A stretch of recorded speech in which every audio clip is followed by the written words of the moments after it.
My name is Victor Phillips, and my purpose here is to simply share a scary story from my time in security. I have far more than the one story to tell, but today I figured I would start with this particular one because of how it affected me, the way in which I would approach my job for the next 15 years.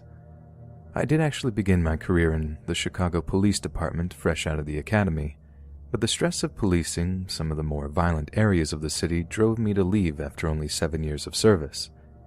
At first, I considered moving to work in some little out-of-the-way place, but I eventually realized it was the feeling of always having to carry a gun that was what had caused me to leave, or so I thought. Therefore, I decided to move over to the area of security where I was not required to carry a firearm, and almost immediately, the weight that I had been carrying on my shoulders for all those years seemed to disappear. I'm fully aware most of my fellows in law enforcement would see my career choice as a major step down, but for me, I felt the responsibility of possibly having to take someone's life weighing on me daily. Now I could still work in a position where I would be able to protect people without having to be armed while doing it. It seemed a win-win for me. Because of my prior experience, I was quickly put in charge of the night shift, guarding a high-rise office building. The building was located in a quiet and once safe neighborhood in my hometown. I never liked Chicago in the first place, so leaving the force was a great opportunity to return home and be around my family and friends. This story occurred late on a Thursday night.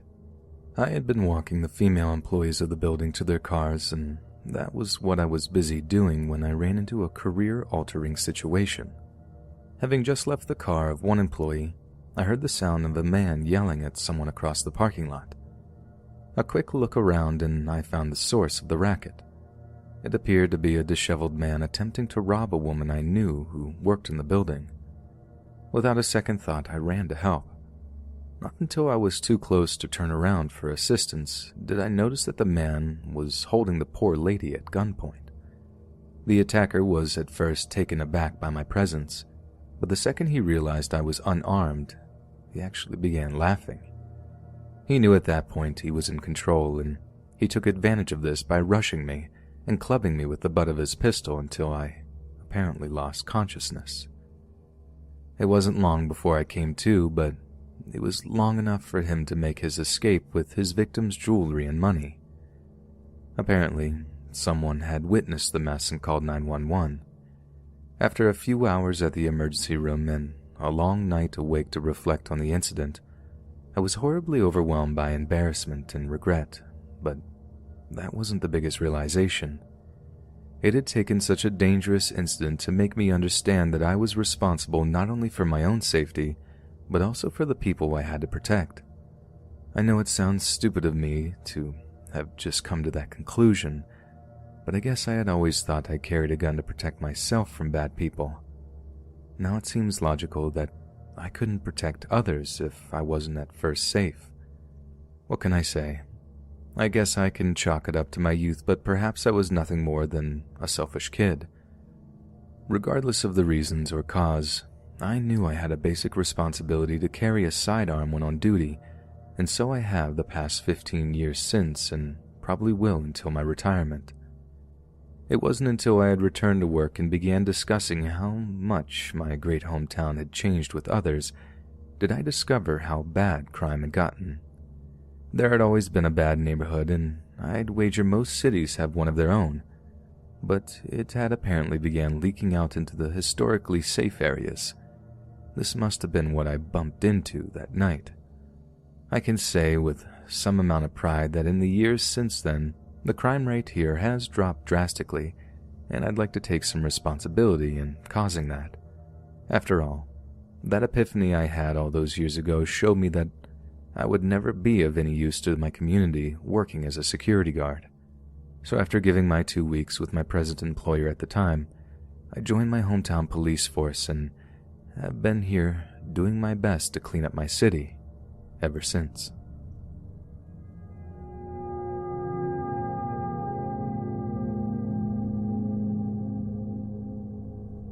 Since an early age, my parents expended a lot of energy to make sure I believed that, regardless of my gender, no one would be able to stand in the way of me achieving my goals.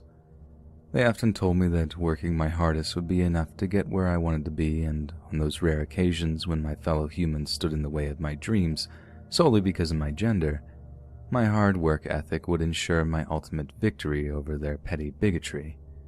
Believe it or not, for the most part, their corny affirmations proved to be true. I'm sure, because of the time in which we are living, getting ahead on my own merit has been the norm, and I'm nothing but pleased this has been the case. Although I've heard stories and witnessed a few instances where other females have been held back just because of their sex, I myself have never been a victim of this behavior. At least, that was the case, until 6 months ago when I began my new career in security. My workdays became one long string of belittling statements and sexual insinuations. I'm aware in an earlier time in this country that it was an accepted part of being a female in a profession dominated by men to be treated as a sort of object. However, this is the 21st century now, and I was sure this type of behavior had died out with my grandparents' generation. But it appeared as if though I've walked back in time to a place where this type of treatment is encouraged. Because of this, I was recently put in a position where I would come face to face with the result of telling this type of man no, and just how badly they dislike that word. Having just left a marriage of 4 years, I found myself in a place I'd never been before, having to support myself. Even though I'd gone to college and received a degree in secondary education, I'd married my husband straight out of college. Him being an established doctor made it unnecessary for me to go to work immediately. We planned to have a couple of kids, and I would stay at home with them until they began school. Then I would start working. While I'm sure this may sound a little old-fashioned, neither of us wanted strangers raising our children. Unfortunately, we were destined to go childless, and this fact quickly destroyed our marriage. Resigned to my fate, I chose a new path and moved forward, eager to start a new chapter in my life. My first assignment with the company was at a newly built mall not far from my home. As you may imagine, being a mall cop isn't exactly a great way to make money, but I did it nonetheless. Early on, I thought my biggest problem would be the shoplifters, but it soon became clear my fellow employees would be far worse. A day didn't go by that I wasn't asked out or hit on by one of the other male guards, so soon after getting out of an unhappy relationship, I was in no hurry to jump into the game again. Over time, they all got the hint. All but one, that is. His name was Ethan, and despite the countless number of times I shot him down, he never seemed to lose hope. Even though he was never aggressive in his advances, I feared his adoration would morph into obsession eventually, and that terrified me. After enduring months of his unwanted attention, I finally approached my boss and did not receive the reaction I expected. "Hey, you should be happy someone is asking you out. You're not exactly the prettiest girl." I was so shocked that he had said this. I turned around and walked out without another word. I obviously wasn't going to get any help from him. Not before long, my greatest fear came true. A car I didn't recognize began showing up across the street from my home. Since I had befriended my neighbors on the first day I moved in, I knew the car was not theirs.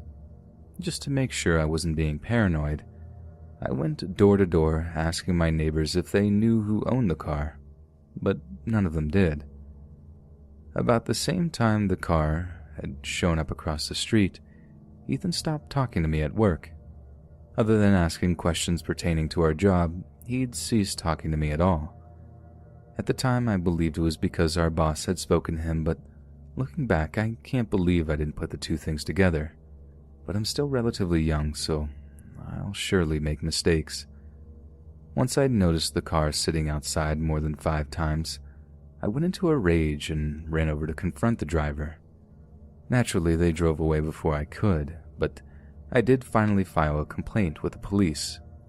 I knew that there was nothing they could do, but I at least wanted to start a string of evidence so if I ever did discover the driver's identity, it would be easier to get a restraining order against them. Around the 6th month at my job, I had made the decision to begin dating again. I had run into an old friend of mine from high school that was now a cop in town. Since things at work were beginning to get better, I had no intention of mentioning Ethan, and my mystery driver was the last thing on my mind. That night was going so well. I asked my date back to my place for a movie. When we had first pulled into my driveway, the coast was clear. Before we had even made it to my front door, the mystery car quickly appeared in its usual place. However, this time the driver jumped from the car and approached us. Of course, it was Ethan, but at that time, I was surprised it was him. Right away, I could hear his curses from across the street. "I thought you weren't interested in dating anyone, but it appears you just thought you were too good for me. Who's this pretty boy?" By the time he'd finished his tirade, he was almost face to face with Jack, my date. This was the most embarrassing situation I could imagine. I just wanted to crawl under a rock, but then the scene took a terrifying turn. Ethan stood within mere feet of us, breathing heavily like an angry bull, and he held a gun in his right hand. He continued to stand unmoving, staring and slowly becoming more and more angry. Unsure of what to do or how to act, I looked to Jack for some type of guidance. He proved to be the even-headed guy he'd always been, and did his best to calm Ethan down.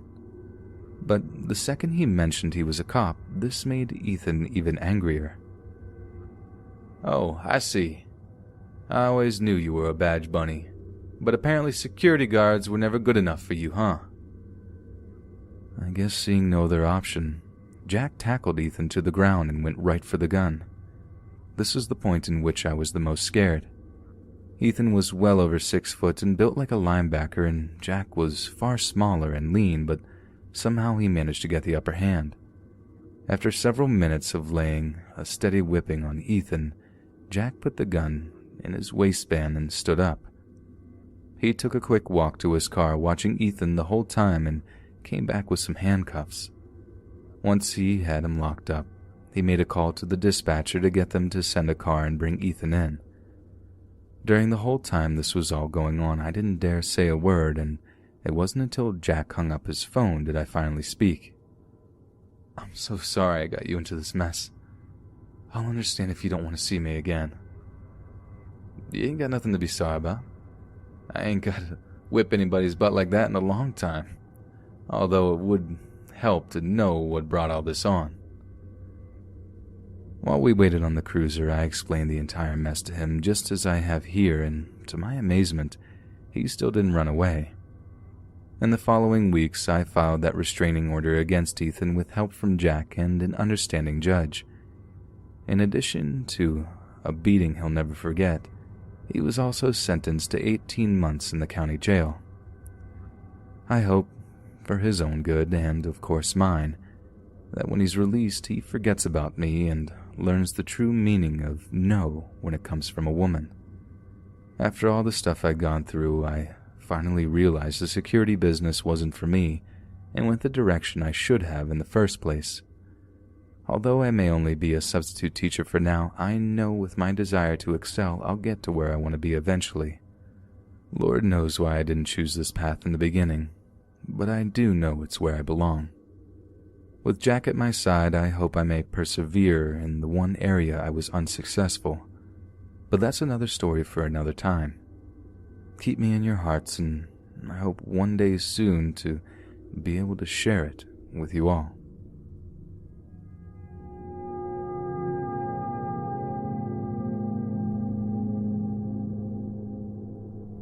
As long as I can remember, I've heard no end of stories about my granddad's years as a security guard. He started working for an armored car company, but soon realized the pay didn't equal to the dangers inherent in doing the job.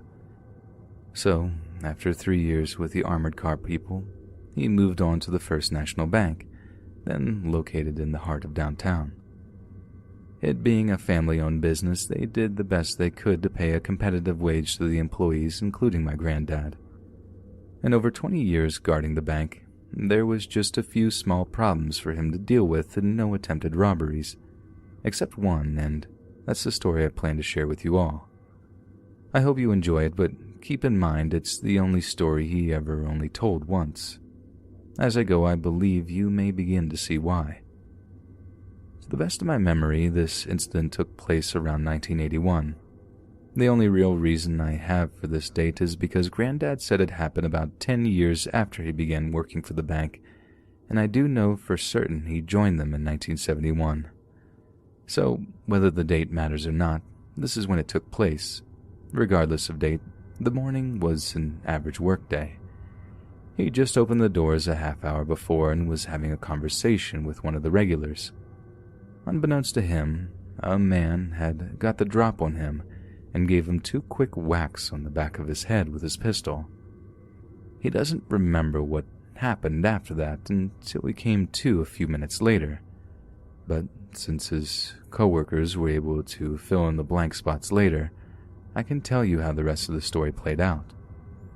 Before the rest of those in the bank at the time knew what was going on, the attacker fired a shot in the air and yelled to everyone to get on the floor except for the bank employees.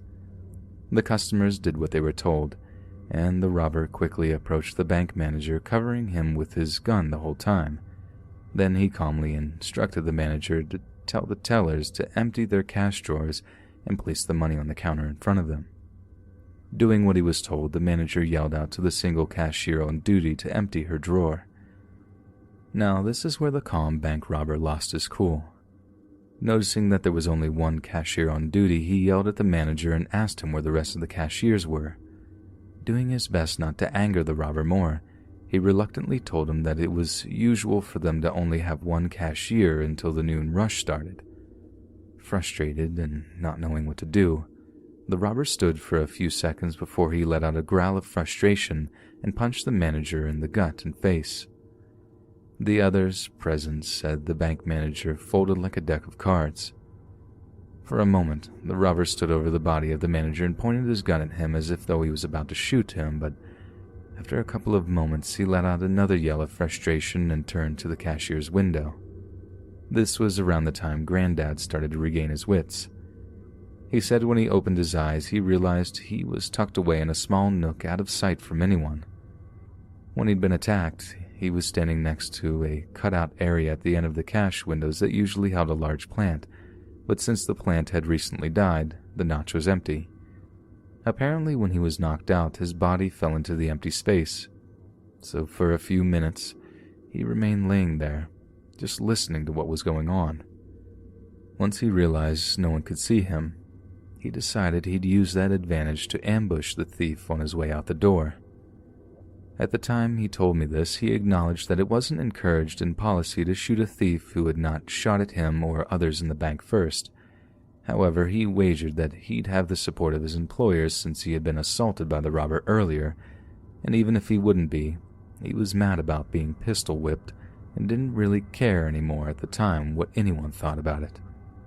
So, as quietly as he possibly could, he got to his knees and pulled out his pistol.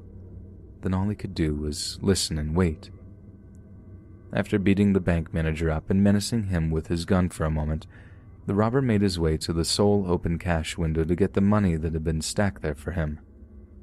As he approached the window, he pulled a large canvas back from a pocket of his coat and began scooping the piles of cash into it. Granddad said that although he was unable to see what was happening at that moment, he had heard enough money being handed over the years to guess what was going on. He assumed once all the money was packed up that, barring any abnormal occurrences, the robber could make a break for it, and so he did. As the bank robber's footfalls grew closer to him and the door, Granddad said a sick feeling grew in his stomach, and he wasn't going to let fear get in his way of stopping the man. Right as the robber stepped into his view, the robber turned back toward everyone in the bank and told them that if anyone got up or followed him out of the door when he left, he would come back in the bank and shoot everyone. Hearing this made my granddad even more angry than he already was. So as the robber turned to the door to take the last 4 steps out to freedom, Granddad raised his pistol and took a shot at him. He admitted that his hand was a tad shaky, and as he pulled the trigger, he still managed to hit him in the left shoulder. The second the shot hit him, Granddad said the robber turned toward him with a shocked look on his face, but quickly got himself together and fired one shot back. As he took the shot, the robber bounded out the door. What the robber didn't know was the second he attacked my granddad, both the teller and the bank manager had pressed their silent alarm buttons. Despite not being able to see the police outside, they were sure once the robber made it out, the cops would be there waiting. And they were indeed. Granddad told me as he laid on his back, bleeding from his chest, not sure if he would survive. The sound of the cops gunning down the robber almost made it all worth it. Although it was hit or miss for a few days, Granddad obviously pulled through. The robber's bullet had stuck in his left lung, ended up within millimeters from his spine. The damage to his lung surprisingly turned out to be the least of his problems. It was able to be repaired that evening, but the doctors couldn't decide at first whether to remove the bullet because they feared either action could result in paralyzing him, but they eventually took the risk and removed it. He still can't find two doctors to this day that can agree whether the bullet would have moved into his spine or not, but he's just happy he eventually was able to return to work. The saddest part of the story, or maybe the funniest, depending on your view, is that the bank robber went through all that trouble to come away with only $1,500. I realize that $1,500 in 1981 was more than it is now, but I can't ever see a time it was worth someone losing their life over.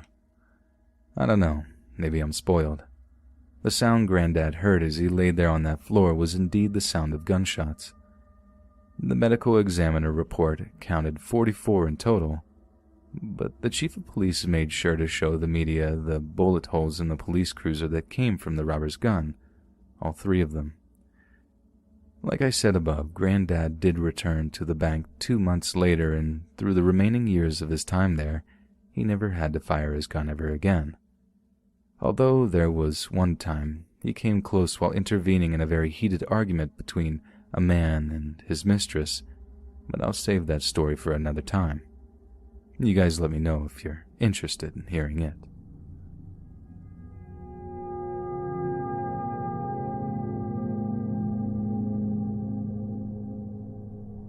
During the 4 years I attended college, I played a lot of poker. Over time, I became one of the best players in my school and then my state. By my senior year of school, I thought I was one of the best players in the country, and no one could tell me otherwise.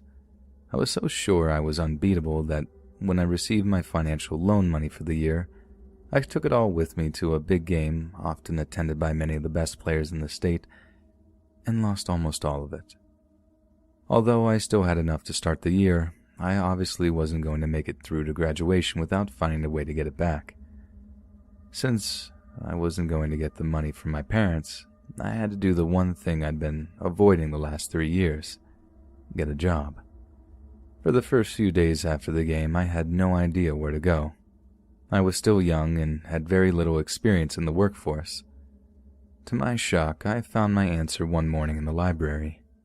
The school had just posted a notice for a security guard that day, and despite my initial misgivings, I saw it as a sign. So I headed to the security office to see what I would need to do to apply. Luckily, the head of the campus security was in his office and invited me in to talk. He was understandably reluctant to hire a student, but I did my best to make it clear that I was desperate, and after the 1-hour-plus meeting, I came away with a job. Not that I had a job, all I needed to do was find out how to be a security guard. I took the rest of the day and the next doing research, something I look back on now as hilariously naive, but my first night of work I believe I had the job figured out. God, how I was young. My first shift was a Friday night. I was told to arrive an hour early so I could get my uniform and fill out paperwork. Once I had completed all of that, I was thrown in at the deep end. Our first call was to one of the dorms where a female student was beating up on her boyfriend. My initial assumption was that she was the one who called, but when we got there, we could see for ourselves that he was the one who needed help. All we could do was separate them and tell them to stay away from each other, but a week later I saw them on campus making out with each other, so it appeared that he'd forgiven her. We barely had time to catch our breath before we had another call. All we knew at the time was that there was an argument outside of one of the frat houses just off campus. Despite the house not actually being on the campus grounds, they were part of our jurisdiction. When we showed up, it was obvious no one was happy to see us, but after a little looking around, we found who had made the call. When I came face to face with the petite and harmless-looking girl, little did I know in just a matter of minutes how much she'd make me wish I'd never seen her. From what we could gather, the girl's boyfriend had caught her making out with one of the frat boys and a fight had broken out. Luckily, some bystanders separated the two guys, but they were massive rugby players and drunk to boot. The air was still heavy with testosterone, and the fight breaking out again was almost guaranteed. My boss figured it would be no problem for me to talk to the girl off to one side while he dealt with the guys. A few minutes of talking to the two guys, my boss decided that since they were both drunk and had assaulted one another, they may have to go to jail. Knowing now that he was just trying to scare them and prevent another fight did me no good then, because the second the girl heard this, she yelled, "No," at the top of her lungs, smashed a 40-ounce bottle over my head, and jumped on my back. Why she attacked me, I have no idea. Maybe because I was closest, but as I stumbled around on the verge of fainting, you do know how hard those bottles are, right? Swatting at her and trying not to hurt her, but still attempting to get her off of my back, the girl's boyfriend broke free and ran up and punched me. Of course, the combination of the bottle and the punch caused me to drop. Naturally, when I fell, the girl on my back fell to the ground too. Seeing this, for some reason the other guy broke free from the couple holding him and attacked the girl's boyfriend. As I slipped into unconsciousness, a massive chaos grew around me. The next thing I can remember, a paramedic stood over me asking me questions while I cleaned the blood from my head. I was loaded on a stretcher, and as I tried my best to take in the result of the melee, I saw each of the guys sitting in the back of the police cars and a cop talking to my boss who was sporting a busted lip. I was unsure of what happened to the girl at the time, but I was sure of one thing. I was quitting that job immediately. I spent that night in the hospital and was released around 9 the next morning. Despite having a splitting headache, I went straight to the security office and told my boss I was quitting. He didn't bother to try to talk me out of it. He probably knew I wasn't right for the job, and I did beg him for the job, so I guess he decided to give me a chance. It turned out the girl had been arrested first and had been taken away before I was conscious. He mentioned that the cops wanted to know if I wanted to press charges against her, but I took the high road and declined. Honestly, I just wanted to get the whole mess out of my mind as quickly as possible.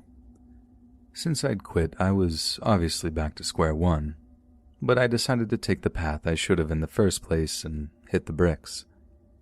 Finally, after a week of going business to business asking for applications, I got hired on at a Dollar Tree. As long as I didn't conflict with classes, I took every shift I could, even taking ones from anyone who had emergencies pop up. Doing this, along with the occasional card game, I managed to make it to graduation by the skin of my teeth. If you're looking for a moral to this story, there really isn't one. If you want to take something away from my experience, I would say don't get involved in domestic arguments, and if you ever think of becoming a security guard, be sure you can handle it. Despite what most Americans think, it can be a hard job, and I respect everyone who does it.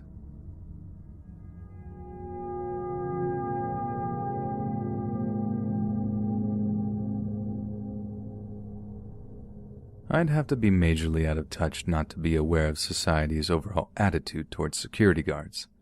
Names like Rent-A-Cop are pervasive in our country. Not to mention movies like Paul Blart do our profession no good, but I can promise you, thousands every day, men and women both risk their lives to protect people and products from those who put their safety and security in danger. I'm here to share one such story with you all today.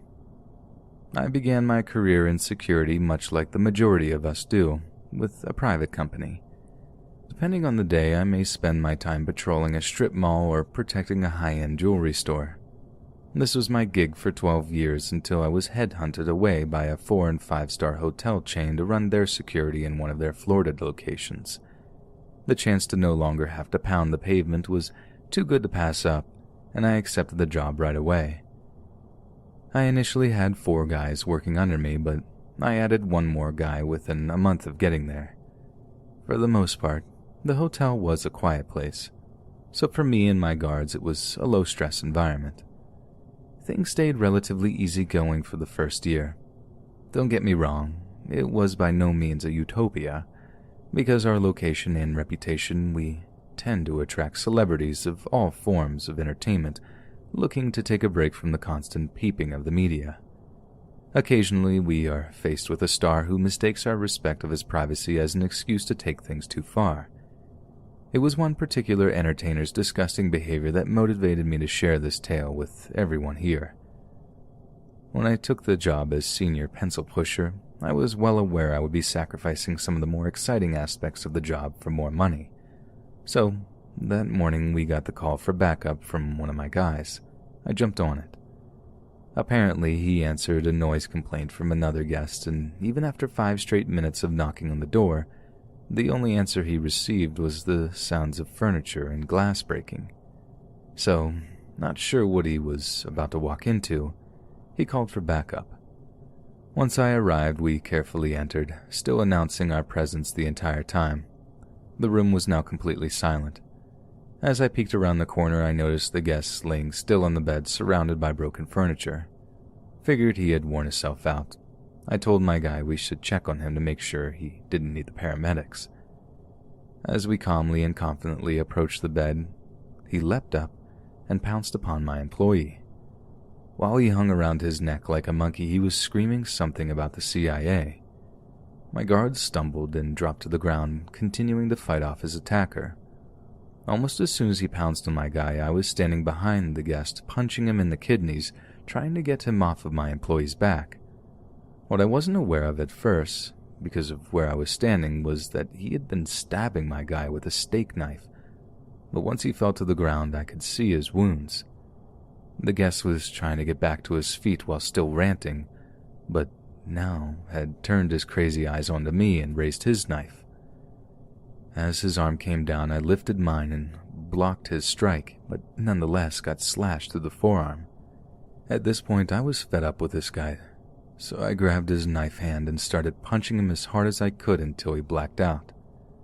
He finally dropped after the 10th or 11th strike.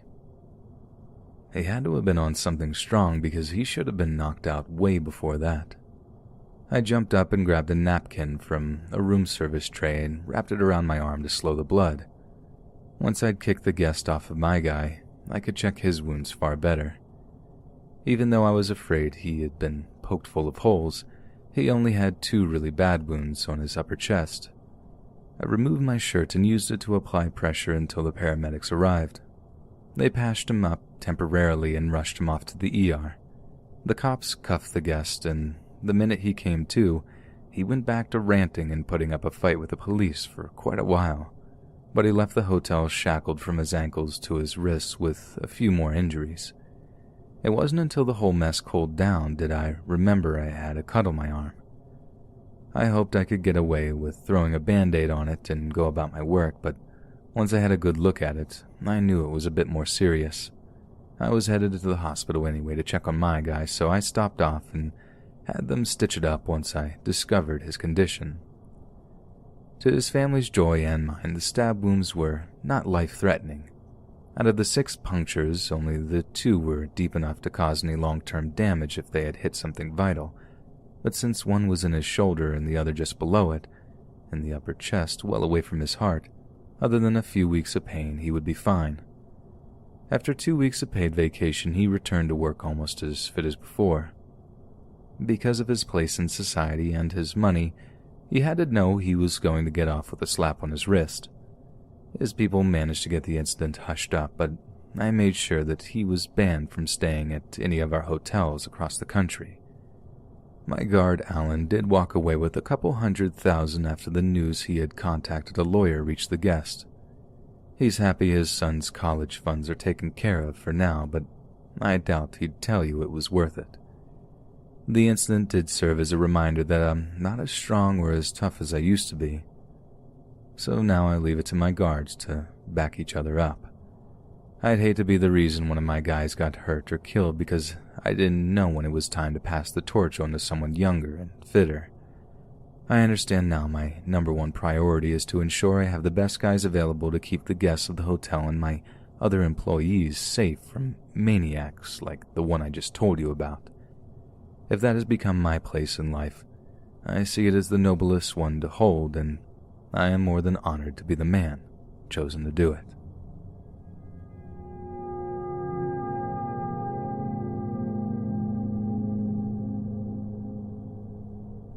Until recently, my life was what I considered wonderful.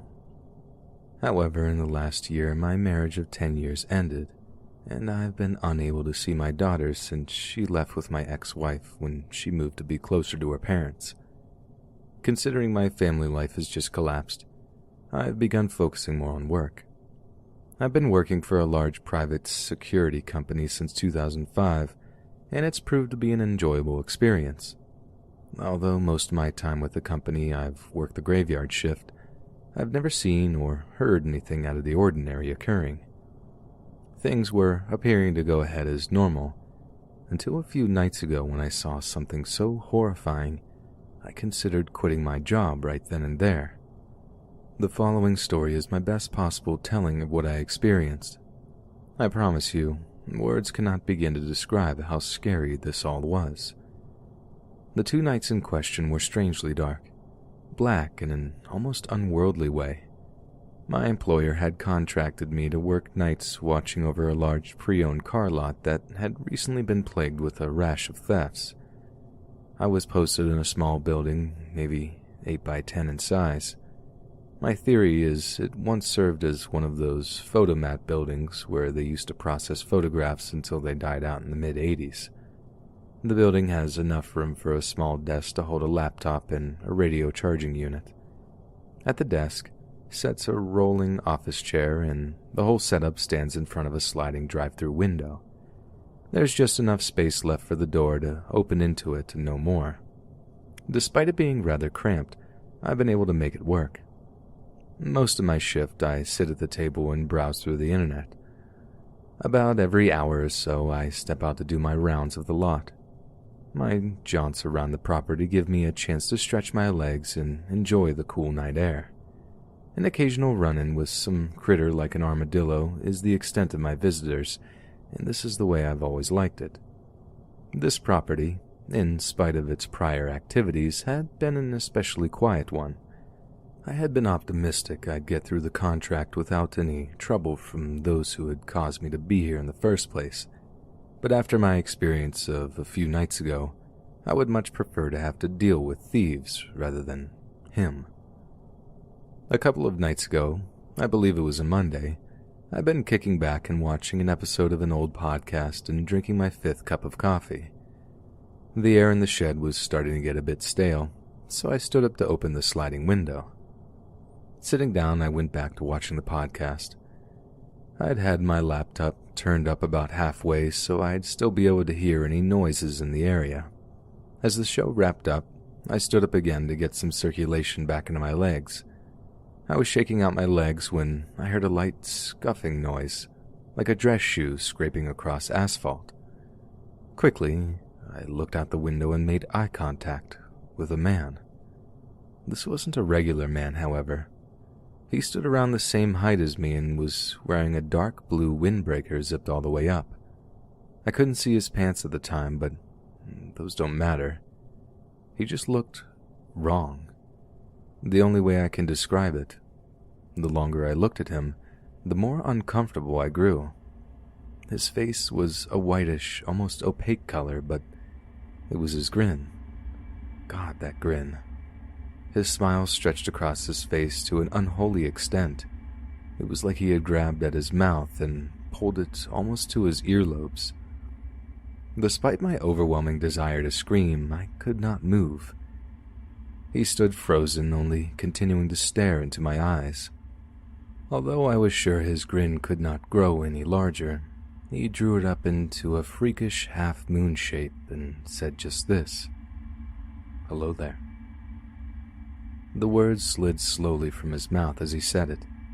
His voice was deep and full of a dark sort of glee. As soon as the words ended, his thin lips snapped back into the maniacal grin he had when I first noticed him, and the terror had grown so strong, I began pawing at my mouth in an attempt to stifle the sobs that were creeping into my throat. Still unable to move and locked eye to eye with him, a glint of light flashed in his icy blue eyes. For some reason, this was the last straw for me, and the muffled sobs I had been trying so hard to stifle broke free and exploded into a full-blown wailing. Somehow, I was able to close my eyes, but the wailing continued for what seemed like hours, but surely was just minutes. My hands were now soaked with my tears, and I could feel my knees beginning to buckle. On the edge of hyperventilation, I dared to open my eyes and was relieved to see he was gone. Just like that, I dropped to the floor and continued to sob, but now in relief rather than terror. I was awakened by a loud banging. It took a moment to get my wits about me before I realized where I was at. I jumped up and opened the door of the shed. The morning sun burned my eyes as I peered out at my boss. "You've been asleep this whole time? I tried to get a hold of you on the phone multiple times, but got nothing. One of the shop guys called me this morning and said your car was still in the parking lot when he showed up at 7:30. Are you okay?" Wiping the sleep from my eyes, I explained that the night shift must have caught up with me and I fell asleep so hard I couldn't be roused. Although at first I expected him to be mad, he appeared to have just been concerned since I was usually off work and checking in with him by 6 a.m. or soon after. "We'll get home and get some sleep. We have to sit on this place for at least the rest of the week, and I don't have anybody to take your place. When this contract wraps up, just take a couple of weeks of vacation. You're too close to retirement to burn out now." I hadn't realized until he mentioned it that I hadn't taken any time off for over a year, so I agreed and headed for home. Not until the drive home did I remember what had happened the night before. Despite it seeming so real, there was no way that it was any more than an awful nightmare. I've had them a few times, never quite as vivid as that, but my logically bent mind wouldn't let me believe that he was real. Even after all the sleep I'd had that night, I was still abnormally tired and managed to sleep the whole of the day and into the evening, waking up with barely enough time to get to work. However, after a few cups of coffee, I was back to normal and on high alert. That night shift was quiet as usual, until around 1:15 when I noticed a dark, late-model truck pass the shed a couple of times. Suspicious, I stepped out of the shed and walked a few feet toward the road. No more than a minute later, the same truck appeared again and approached the lot, this time driving very slowly. As it got near, the truck came to a complete stop in front of me. It sat there mere seconds before speeding off. After that, I never saw them again. If I was willing to bet, the people in that truck were the reason I'd been hired to do this job. Hopefully, knowing security is watching the lot at night now will give them second thoughts about coming back in the future. I stood there waiting for them to come back for around 10 minutes before I gave up and went back into the shack. A couple of hours went by before I decided I should take a walk around the lot and make sure my friends in the truck hadn't come back. I picked up my phone and stuck the keys in my pocket as I opened the door. When I looked up, I came eye to eye with the smiling man. Close up, his inhuman grin was even more horrible and unnatural. Once again, I was frozen in fear. As we stood staring at each other, the terror inside me grew and my obvious discomfort made his grin spread wider and wider. Then, just as before, the massive hole opened and let out a deep, breathy voice. "Hello, my friend." His words had the laughing timbre of a madman, and every second I was in his presence, my psyche continued to crumble. The unnatural blue glint in his eyes conveyed the boundless joy he felt as I mentally collapsed in front of him. In order to make one final attempt at unraveling me completely, he slowly extended his right arm toward me, moving ever so slowly. My breathing grew quicker. The thought of this freak touching me was driving me mad. At this point, I was already a sobbing mess, but right before his slender claw touched me, a guttural and primal scream burst from my throat, and I fell back into the shed. Instinctively, I slammed the door closed and locked the deadbolt. I quickly crawled under the desk and covered my head. Although I couldn't see him, I could hear him just above me, staring through the sliding window. At some point in the night, I could hear the scuffing sound of his shoes as he walked away.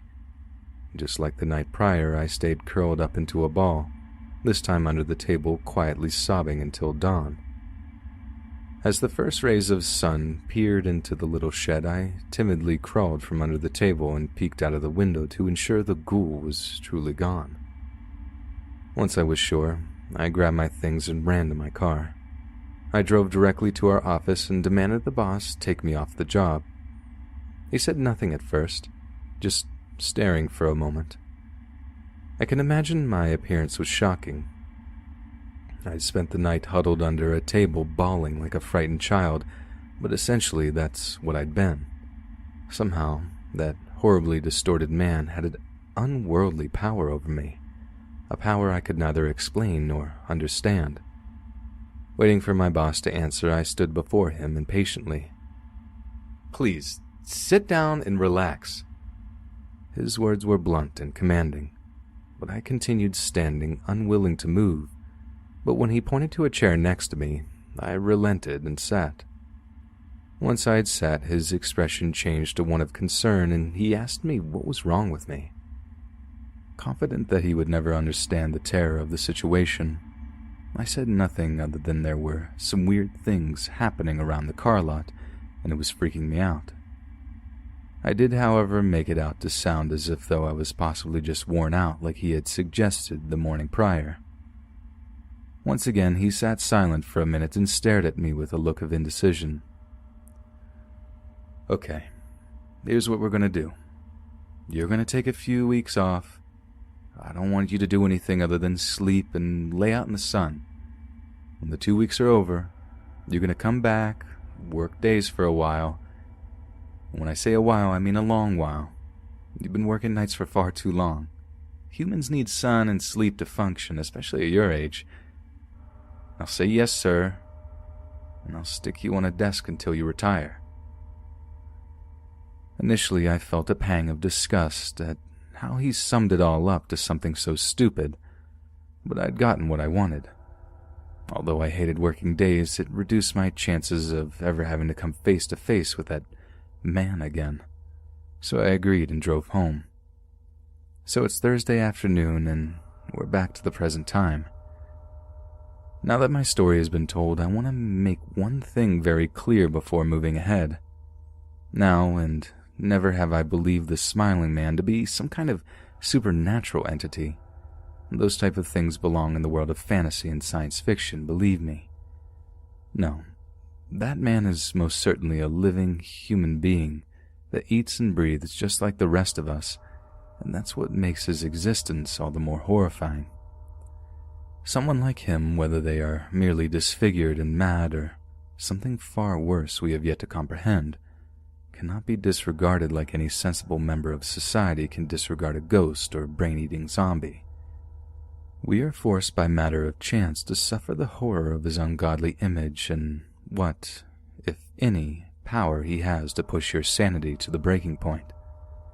As far as my life moving forward, I hope to soon see the beautiful face of my daughter and be able to, no matter how briefly, take my mind away from the terrible visage that haunts me day and night. I also pray to God that upon returning to work, I will never be subjugated to such a terrible experience again. I have now had my say, but I want to leave you with one simple piece of advice. If you are ever out at night and come upon a tall and thin man with pasty pale skin and a freakishly large grin, don't look him in the eyes and run away as fast as possible. I can assure you, he's someone you will never want to meet.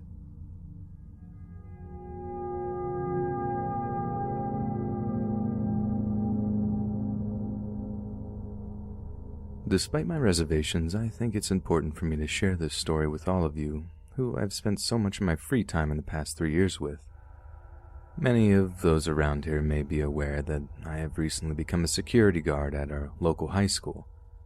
What you may not know is that we recently had an incident there, and since then I have begun to rethink my decision about my future. Thus, this is why I'm posting the actual story of what occurred, and will be asking everyone their opinion of what I should do going forward. Now that we're done with formalities, I'll let you all in on what happened. Those of you who don't know the background of what led me to taking this job, I'll take a brief moment to catch you all up before I get to my account of the incident. I'm a recent graduate of our nearby junior college, and although I did leave with a bachelor's degree, my town's police department is not taking any applicants at present. Since I have no desire to move elsewhere, I figured I should get a job doing something very similar to law enforcement, at least, until I can get on with my local PD. Here's where my buddy Rob stepped up and got me a job doing security at our old high school. Since he's the vice principal there, he used his small amount of influence with the school district and got me hired. The chance to get paid to relive my old school memories made it much more than just some run-of-the-mill rent-a-cop job for me. If anything, it could provide me with a little experience dealing with and solving problems, a thing I have been told often is the key to becoming a great beat cop. Well then, now that everybody's caught up, I'll get to the reason I'm here and why it's causing me some problems. Most of my morning is spent at one of the metal detectors posted at each of the main entrances of the building. For the most part, this particular task is uneventful. We do have the occasional kid attempt to sneak in a pocket knife, but this usually ends up being a mistake and we confiscate it. The child may get detention, but more often than not, they are let off with a warning after a rage-laden call from their parents. Since I was an absent-minded boy at the time, this seems fair. I see no need to ruin a kid's future because of a small mistake. Anyhow, my thoughts on punishment aside, the rest of my shift may be taken up with patrolling the parking lot or escorting some student to the office. Considering I'm the rookie of the team, I'm often given the less glamorous tasks. One of these is checking the area out behind the old machine shop for smokers. Since I was a member of this crowd during my time at the school, I didn't really enjoy busting the new generation, but I do it anyway. I was returning from this said task with a couple of students in tow when I ran head first into the biggest test of my young life. At the same time I was looking for kids sneaking a smoke, one of the old guards, Cliff, who just happened to be a retired police officer, was searching the school for a freshman who had disappeared about an hour earlier from his math class. I was fairly positive that one of my smokers was the kid he was looking for. Not far from the office, the roar of gunshots came from the opposite end of the hall. Pointing at the office not far from where we were standing, I hurriedly yelled at the boys to go ahead and I ran as fast as I could towards the shots. I'm well aware that this was a stupid thing to do, especially being unarmed, but this is part of my job. Cliff was the only one of us with a gun, and I knew he had just been in that area. Barely halfway down the hall, I saw Cliff coming out of a janitor's closet, and he continued walking toward me, but he didn't appear to see me. As I grew closer, I noticed a look of shock frozen on his face. I approached him and asked if he had heard the shots, but he didn't answer. He continued walking away, only pointing at the closet.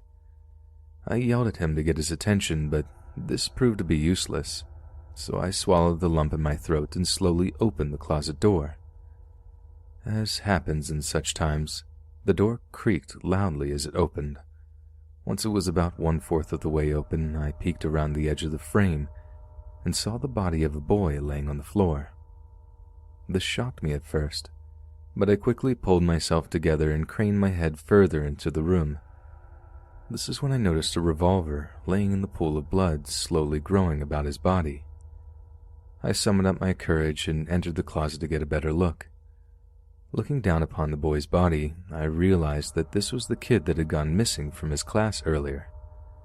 Not wanting to mess up any evidence, I reached out over him, the whole time supporting myself on the wall and checking his pulse. There wasn't one. So making one more quick scan around the closet, I walked gingerly out the door. On my way out, I did notice a blue backpack wide open in the sink. I can only assume this was where he had kept the gun the whole morning, and this closet was the place he had been hiding in. God knows what he was planning on doing once he left that closet. Despite him only being a 14-year-old kid, I'm glad Cliff stopped him before he had the chance to start it. When I closed the door behind me, I made a call on my radio to the front office and told them to call the police. By this time, the other guard had arrived on the scene, so I asked him to watch the door until the police arrived. Cliff was still walking like a zombie down the hall, heading who knows where, so I jogged up to him and put my arms around him in an attempt to comfort him. The shock was still fixed on his face, and the only words he spoke to me were, "He wouldn't drop it. I don't know. He was just a boy." I steered him towards the office and sat next to him on some chairs just inside the door. Once the police had spoken to him, one of the officers drove Cliff home, and from the way it looks, he won't be coming back to work. Shooting the kid, regardless of the circumstances, has messed him up. Everyone is almost positive that no charges will be filed against him. That little punk would have killed unknown amounts of people if Cliff hadn't stepped in, and I haven't met a single person who doesn't support what he did. Almost at once, the search for how the kid got the gun into the school began. After a week of investigating, it was decided that he had probably entered through the service entrance coming from the machine shop, the very same door I had used later that morning to catch the kid smoking. We discovered that there was a screw sticking in the door jamb that prevented the door from locking automatically. Somehow this student had discovered this flaw in the lock and used this as a path to sneak in the gun. No other door lacked a metal detector, so this had to be it. In the weeks since this incident, I had had a lot of time to think about what went down that day, and this has created several questions and concerns in my mind. Ever since I was 5, I've wanted to be a cop. It's all I ever dreamed of, but now I don't know if I've got what it takes. Seeing that dead kid on the floor scared the life out of me, and seeing Cliff's reaction, a 25-year veteran, shooting him, made me even more terrified. After loads of thinking, I don't think I could kill another person, especially a kid or anyone for that matter. Considering the ever-increasing instances of shootings, there is a much higher possibility that I may have to pull the trigger on a young person in the future if I do choose to pursue this dream. I guess it's painfully obvious that I'm in need of some guidance here. I'm willing to listen to every suggestion and idea. Maybe I was never cut out to be a cop, or I'm simply a coward. Let me know what each of you think, or what you would do if you were in my position. Any little thought or idea may help. Hey friends, thanks for listening. Be sure to subscribe and click that notification bell to be alerted of all future narrations. If you got a story, be sure to submit them to my subreddit, or Let's Read Official, and give and receive feedback from the community, and maybe even hear your story featured on the next video. And join my Discord to interact with me and other listeners directly. And if you want to support me even more, grab early access to all future narrations for just $1 a month on Patreon, and maybe even pick up some Let's Read merchandise on Spreadshirt.com. Links in the bio. Thanks so much, friends, and I'll see you again soon.